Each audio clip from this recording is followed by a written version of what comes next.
third edition of our video blog, Not in Kokomo Talks. I'm your host, Nick.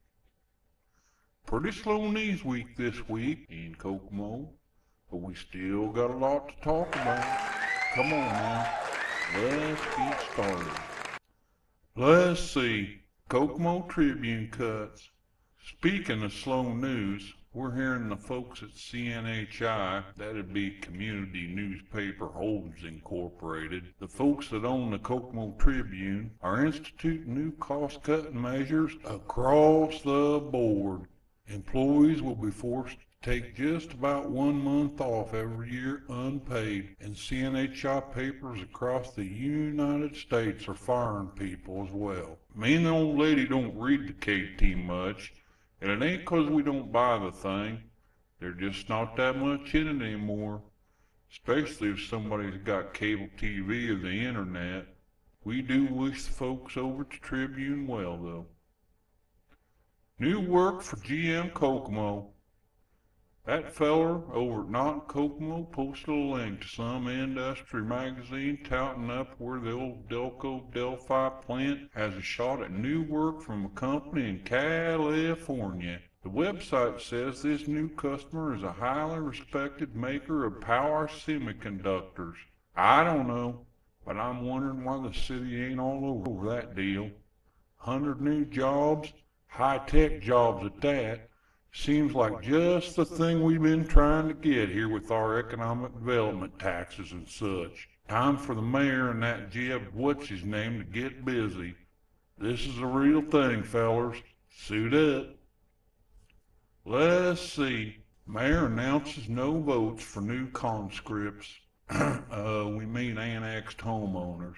In a flare-up during the recent city council meeting, Mayor Goodnight told everybody that even though the west side annexation went through, new Kokomo residents will not be allowed to vote in this year's election, claiming he could do all sorts of wonderful stuff to buy their votes, like run the street sweepers, pick up trash, so forth. He said none of that was going to happen, since he's so darn set on making this a fair race.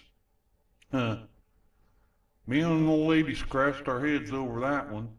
Won't he have to do all them things and a lot more anyhow, since these neighborhoods are now by his choice in the city? Nobody knows who'll pay for that, since none of them new neighborhoods will pay taxes for just about another year. Makes us wonder who planned that deal. Never seen nothing like it. The weekly wrap-up. We're hearing from folks that Republican mayoral candidate Scott Kern had a bunch of people out in the neighborhood spreading his ideas this week. Seems like they was pleasantly surprised at the reactions they got in a lot of traditional Democratic neighborhoods. Scotty, as some may remember, helped Mayor Goodnight get elected, and then he was appointed fire chief. Later on, the two of them got in a bunch of arguments over how things ought to be run over there. One of them, of course, was the fire department's investigation of a bunch of suspicious fires in Kokomo.